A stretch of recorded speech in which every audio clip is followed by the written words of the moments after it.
BJP. Government പാർലമെന്റുകളിലും മറ്റ് നിയമസഭകളിലുമെല്ലാം തന്നെ സ്ത്രീകളുടെ റിസർവേഷനുമായി ബന്ധപ്പെട്ട നിയമം കൊണ്ടുവരുന്നില്ല, അത് നടപ്പാക്കുന്നില്ല എന്ന് പറഞ്ഞ് തുടർച്ചയായിട്ടുള്ള ആരോപണങ്ങൾ ബി.ജെ.പിക്കെതിരെ രാഷ്ട്രീയമായി ഉയർത്തിയ നേതാവ് കൂടിയാണ് ശ്രീമതി ഷമാ മുഹമ്മദ്. അതേപോലെ ശ്രീമതി ഷമാ മുഹമ്മദ് എല്ലായ്പ്പോഴും ആവർത്തിക്കുന്ന ഒരു കാര്യം, വനിതകൾക്ക് ഇത്തരത്തിലുള്ള അധികാര സ്ഥാനങ്ങളിലേക്ക് എത്തുന്നതിന് വേണ്ടിയിട്ടുള്ള സംവരണം നൽകണം എന്നുള്ള കോൺസെപ്റ്റ് തന്നെ കൊണ്ടുവന്നത് കോൺഗ്രസ് പാർട്ടിയാണ് എന്നാണ്. എന്നാൽ എന്തുകൊണ്ടാണ് അത് കോൺഗ്രസ് പാർട്ടി നടപ്പാക്കാതെ പോയത്, ആരുടെ താല്പര്യങ്ങളായിരുന്നു അതിന് പിന്നിൽ, ആരായിരുന്നു അതിന് തടസ്സം നിന്നത് എന്ന കാര്യത്തിനെപ്പറ്റി വിശദീകരിക്കാനായിട്ട് ഷമാ മുഹമ്മദ് തയ്യാറായിട്ടുമില്ല.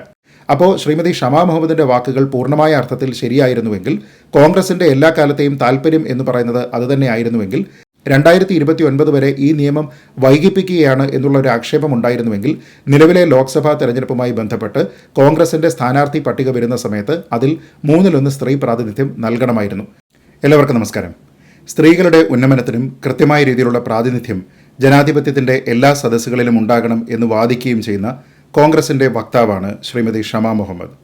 നമുക്കറിയാവുന്നതുപോലെ കേരളത്തിൽ ലോക്സഭാ തെരഞ്ഞെടുപ്പിൽ നിർത്താനുള്ള കോൺഗ്രസിന്റെ 16 സ്ഥാനാർത്ഥികളുടെ ലിസ്റ്റ് കഴിഞ്ഞ ദിവസം വന്നു. അതിലാകെയുള്ള സ്ത്രീ പ്രാതിനിധ്യം നിലവിൽ ആലത്തൂരിലെ MP കൂടിയായ രമ്യ ഹരിദാസിന്റേതാണ്. മാധ്യമങ്ങൾ റിപ്പോർട്ട് ചെയ്തിരിക്കുന്നത് ഷമാ മുഹമ്മദിന് ഈ ലിസ്റ്റിലുള്ള അതൃപ്തിയാണ്. കാരണം മറ്റൊന്നുമല്ല, അതിൽ അർഹമായിട്ടുള്ള സ്ത്രീ പ്രാതിനിധ്യം ഉണ്ടായിട്ടില്ല. 3 സ്ത്രീകളെയെങ്കിലും സ്ഥാനാർത്ഥികളാക്കണം എന്നുള്ള ഒരു താല്പര്യം ശ്രീമതി ഷമാ മുഹമ്മദിനുണ്ട്. തന്നെയുമല്ല, കോൺഗ്രസിന്റെ മറ്റ് സഖ്യകക്ഷികൾക്ക് വേണ്ടി മാറ്റിവെച്ചിരിക്കുന്ന 4 സീറ്റുകളിൽ സ്ത്രീ പ്രാതിനിധ്യം ഇല്ല എന്നുള്ളത് നമുക്കറിയാം. അപ്പോൾ UDFന് കേരളത്തിൽ നിന്ന് ആകെ 20 സീറ്റുകളിൽ മത്സരിക്കുന്ന സ്ഥാനാർത്ഥികളിൽ ഒരാൾ മാത്രമാണ് സ്ത്രീ. അത് നിലവിലുള്ള ഒരു MP കൂടിയാണ്. നേരെ മറിച്ച് ഇടതുപക്ഷം 20 സീറ്റുകളിലേക്ക് നിർത്തിയിരിക്കുന്നതിൽ 3 പേർ സ്ത്രീകളാണ്. അതേപോലെ തന്നെ BJP പ്രഖ്യാപിച്ചിരിക്കുന്ന 12 സീറ്റുകളിൽ 3 പേർ സ്ത്രീകളാണ്. അപ്പോൾ കോൺഗ്രസ് നൽകിയിരിക്കുന്ന സ്ത്രീ പ്രാതിനിധ്യത്തെക്കാൾ കൂടുതൽ പ്രാതിനിധ്യം മറ്റ് 2 പാർട്ടികളും നൽകിയിട്ടുണ്ട് എന്ന കാര്യത്തിൽ യാതൊരു വിധത്തിലുള്ള തർക്കവുമില്ല.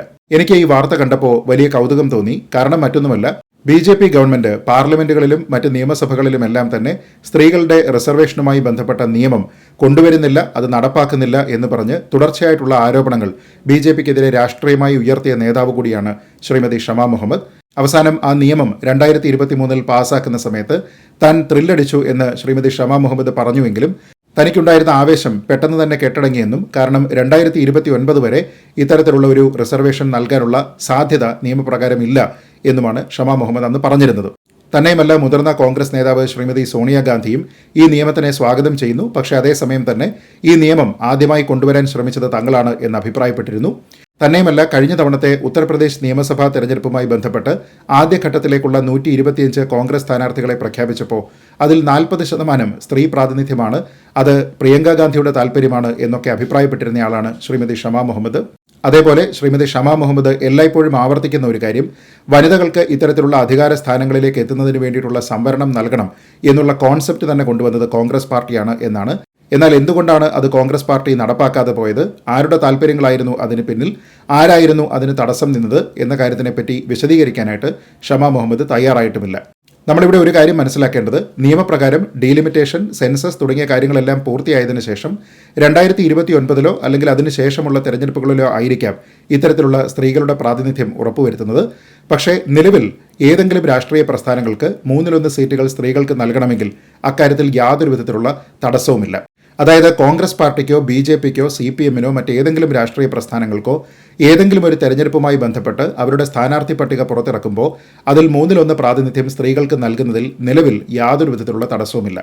അപ്പോൾ ശ്രീമതി ഷമാ മുഹമ്മദിന്റെ വാക്കുകൾ പൂർണ്ണമായ അർത്ഥത്തിൽ ശരിയായിരുന്നുവെങ്കിൽ, കോൺഗ്രസിന്റെ എല്ലാ കാലത്തെയും താല്പര്യം എന്ന് പറയുന്നത് അതുതന്നെയായിരുന്നുവെങ്കിൽ, 2029 വരെ ഈ നിയമം വൈകിപ്പിക്കുകയാണ് എന്നുള്ള ഒരു ആക്ഷേപം ഉണ്ടായിരുന്നുവെങ്കിൽ, നിലവിലെ ലോക്സഭാ തെരഞ്ഞെടുപ്പുമായി ബന്ധപ്പെട്ട് കോൺഗ്രസിന്റെ സ്ഥാനാർത്ഥി പട്ടിക വരുന്ന സമയത്ത് അതിൽ 1/3 സ്ത്രീ പ്രാതിനിധ്യം നൽകണമായിരുന്നു.